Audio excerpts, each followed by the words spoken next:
আসসালামু আলাইকুম গাইস, সবাই কেমন আছেন? আশা করি সবাই ভালো আছেন। আলহামদুলিল্লাহ আমিও অনেক ভালো আছি।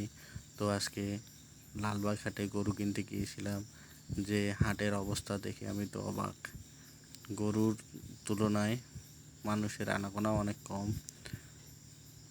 মানুষ অনেক ভোগান্তিতে আছে, পছন্দের গরু ক্রয় করতে পারছে না। আমার চাচা গরু কিনবে, কথা বলতেছে। চাচা আমার গরুর দাম কষাকষি করতেছে।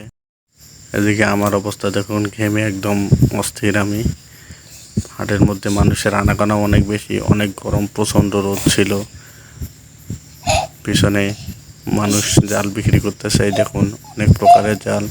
তো আপনাদের একটু দেখাই, অনেক প্রকার জাল রয়েছে। তাদের জালের প্রয়োজন লালবাগ হাটে এসে কিনে নিয়ে যেতে পারেন কম দামে। ছোট জাল, বড় জাল, অনেক প্রকারের জাল আছে, কিনে নিয়ে যেতে পারেন অনেক কম দামে। লালবাগ হাটে আসলেই পাবেন। হাট লাগে রবিবার আর বুধবার। হাটের মধ্যে একটা জিনিস খুব ভালোভাবে লক্ষ্য করে দেখলাম, গরু ব্যবসায়ীরা যারা গরু বিক্রি করার জন্য নিয়ে আসছে, কিন্তু ক্রেতার সংখ্যা অনেক কম।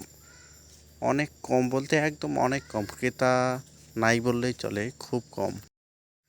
ওইদিকে ছাগল হাটিতে মোটামুটি অনেক প্রকারের ছাগল উঠেছে এবং ক্রেতার সংখ্যা মোটামুটি রয়েছে, কিন্তু গরু হাটিতে তেমনটা নেই। এদিকে এক বড় ভাই, মিডিয়ার লোক, উনি লাইভ করতে এসেছেন। উনিও সরাসরি লাইভ করতেছেন। তো শেষমেশ অনেক গরু দেখলাম, অনেক দামাদামি করলাম, কিন্তু পছন্দের মতো সেরকম গরু না পাওয়ার কারণে আমরা আবার বাসায় চলে আসছি। আজকে গরু কেনা হয়নি, আগামী হাটে ইনশাল্লাহ পছন্দ করে গরু নিয়ে আসবো। সবাই ভালো থাকবেন, সুস্থ থাকবেন। আল্লাহ হাফেজ, দেখা হবে পরবর্তী ভিডিওতে।